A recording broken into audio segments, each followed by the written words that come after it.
जैसे कि आप देख रहे हैं, ये ईवीएस की पेडागोजी है, बहुत ही महत्वपूर्ण प्रश्न है। तो पहला प्रश्न आप देख पा रहे हैं कि कौन सी गतिविधि जो है व्यक्ति के समग्र विकास में मदद करती है? क्या पहेली या परियोजना या सर्वेक्षण या फील्ड ट्रिप? तो इसका सही आंसर है परियोजना। दूसरा ऑप्शन जो है हमारा सही है। हमारा दूसरा क्वेश्चन है कि ईवीएस पाठ्यक्रम में सुझाए गए विषयों के तहत निम्न में से कौन सा एक उप विषय है? तो देखिए ईवीएस में हम कुछ 6 विषय बताए गए हैं, 6 थीम है। जैसे कि परिवार और दोस्त, ये भी एक थीम है। भोजन, ये भी एक थीम है। चीजें जो हम बनाते हैं, ये भी एक थीम है, मतलब विषय है।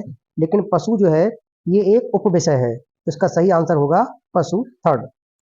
अगला क्वेश्चन है, बहुत ही महत्वपूर्ण है एग्जाम की दृष्टि से, कि निम्नलिखित कथनों पर विचार करें।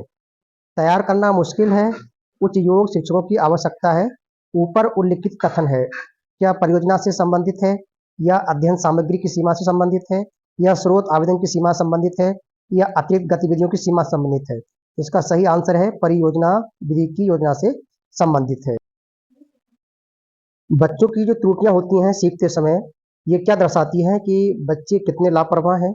उन्हें बार बार अभ्यास करने के कहकर तुरंत ठीक करना चाहिए, यह सीखने का एक हिस्सा है जो एक साधन की अंतर्दृष्टि देता है सीखने के लिए। शिक्षा प्रक्रिया में महत्वहीन है, तो इसका सही आंसर है ये भी, त्रुटियां भी सीखने का एक हिस्सा होती हैं। ईवीएस की एकीकृत प्रकृति निम्नलिखित में से किसमें मदद करती है? पाठ्यक्रम का भार कम करना, बच्चों को सार्थक अधिगम में मदद करना, या बाल केंद्रित दृष्टिकोण का पालन करना और अधिक संख्या में अवधारणाएं पेश करना, दी गई जानकारी और वितरण से सीखना, पाठ्यक्रम के भार को कम करना और विशिष्ट विषय को पेश करना।